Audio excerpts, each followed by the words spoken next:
Viewers. नमस्कार दर्शकों, मैं शिवा शेख और आप देख रहे हैं MNS न्यूज। ब्रेक के बाद एक बार फिर आपका स्वागत है। अब रुक करते हैं देश की खबरों की ओर। पेश है आज की हेडलाइंस।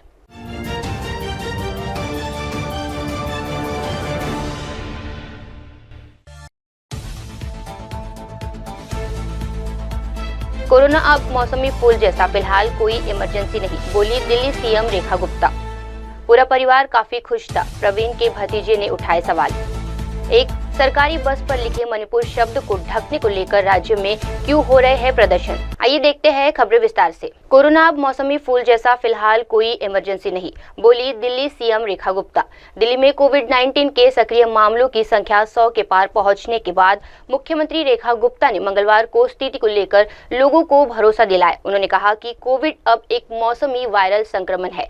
उन्होंने लोगों से अपील की कि वे घबराए नहीं और कोविड को समझदारी से काम ले, क्योंकि अस्पताल पूरी तरह सतर्क है और स्थिति नियंत्रण में है। रेखा गुप्ता ने कहा, कोविड अब एक अलमर्गिक या आपातकालीन स्थिति में नहीं है। दिल्ली में फिलहाल 104 संक्रमित कोविड मामले दर्ज किए गए हैं, जो आधिकारिक आंकड़ों में बताए गए हैं। इस बीच दिल्ली सरकार ने पिछले सप्ताह अस्पताल को पहले से तैयार रखने के लिए निर्देश जारी किए थे, जिसमें बेड, ऑक्सीजन, दवाइयां और वैक्सीन की मौजूदगी सुनिश्चित करने शामिल था।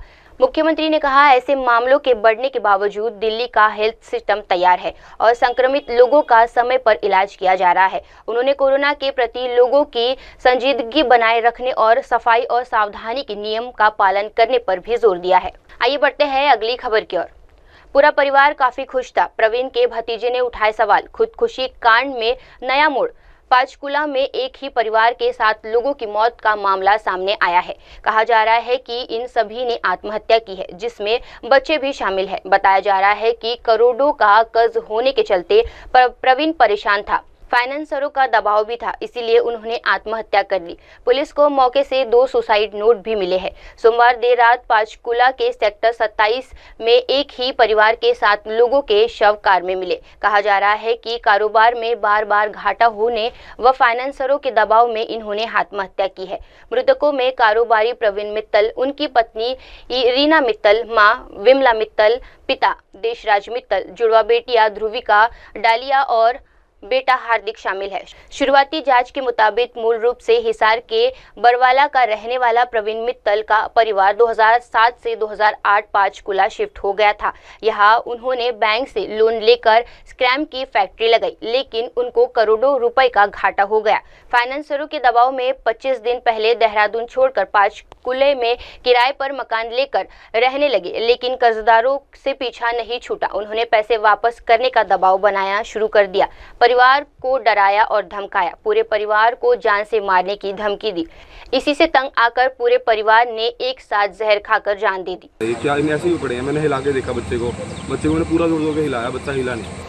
7 members of a family, including 3 children, allegedly died by suicide inside a car parked near a vacant lot in Haryana's Panchkula late on Monday. According to the Panchkula police, the deceased have been identified as businessman Deshraj Mittal and his wife, their son Praveen Mittal and his wife, and Praveen's 2 teenage daughters and a son. The preliminary cause of death appears to be poisoning, and the police's probe so far indicates it was an alleged case of suicide.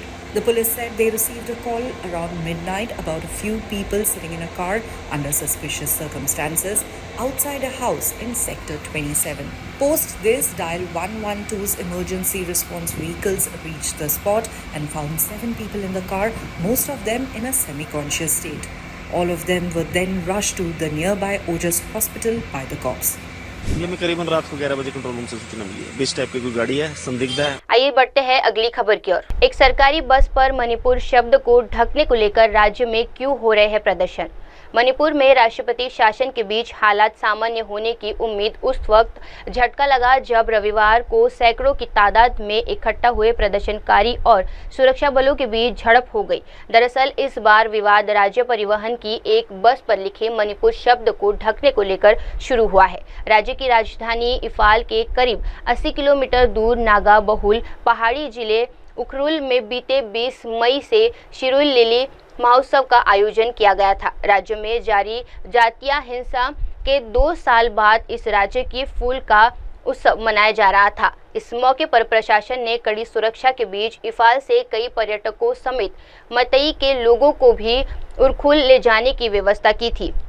इसी शिरुल lily महोत्सव के उद्घाटन समारोह को cover करने इफाल से कई पत्रकारों को भी मणिपुर राज्य परिवहन की बस से उरखुल ले जाया जा रहा था, लेकिन महज 25 किलोमीटर यात्रा के बाद सुरक्षा बलों ने गवालटबली के एक चेक पोस्ट पर पत्रकारों की बस को रोका और बस के सामने लिखे मणिपुर स्टेट ट्रांसपोर्ट में कथित तौर पर मणिपुर को ढका गया। It is against the idea of the state and its people. Therefore, if he is here for the welfare and development and protection of the state of Manipur, he should apologize to the state of Manipur.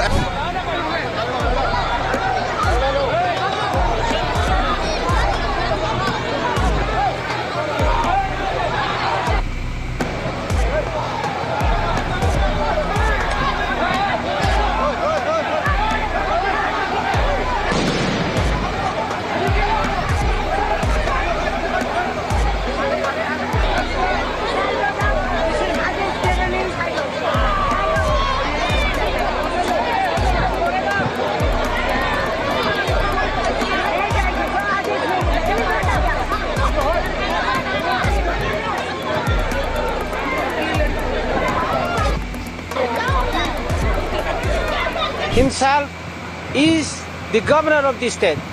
Why should the authority erase the name of the state? The Director General of Police is also the Director General of Manipur State. So, such type of illegal, unlawful activities which was done few days back, we strongly condemn. आइए बढ़ते हैं अगली खबर की ओर। Medical store संचालक का कत्ल, expressway के पाइप में शव डाल दोनों तरफ से भरी मट्टी। उत्तर प्रदेश के उन्नाव जिले में 5 दिन से लापता बेहटा माजा वर्ग के हर ईपुर निवासी मेडिकल स्टोर संचालक 27 वर्षीय अंकित का शव गांव से 1 किलोमीटर दूर मिला। हत्यारों ने शव को गंगा एक्सप्रेसवे में जल निकासी के लिए डाले गए पाइप में छिपाया था। अंकित का हरदोई के मल्लावा थाने क्षेत्र के गैसगंज में मेडिकल स्टोर था। वे रोज बाइक से घर आता जाता था। 23 मई की रात को वे अचानक लापता हो गया था। 24 मई की सुबह तक घर न लौटने और मोबाइल फोन बंद होने पर छोटे भाई भाजपा कार्यकर्ता अतुल पटेल ने गुमशुदगी दर्ज कराई थी। परिजन और पुलिस तलाश कर रहे थे। 2 दिन पहले गांव से 15 किलोमीटर दूर बाइक और मंगलवार को गांव से 5 किलोमीटर दूर झाड़ी में नंबर प्लेट मिली। इससे परिजनों का शक और गहराता गया और आसपास तलाश तेज की। किसी को पता न चले इसीलिए दोनों मुहावों पर मिट्टी डाल दी थी। बदबू आने पर ग्रामीणों ने मंगलवार रात पुलिस को सूचना दी, जिसके बाद शव बरामद हुआ। पुलिस फॉरेंसिक टीम के साथ जांच कर रही है।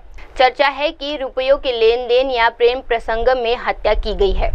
अब वक्त हो चला है एक छोटे से ब्रेक का। ब्रेक के बाद भी जुड़े रहिए, देखते रहिए देश और दुनिया की तमाम बड़ी खबरें सिर्फ MNS न्यूज पर। धन्यवाद। हाय हेलो नमस्कार, मैं हूं पंकज विष्णु और आप देख रहे हैं MNS न्यूज। आप देख रहे हैं MNS न्यूज, सच जरूर।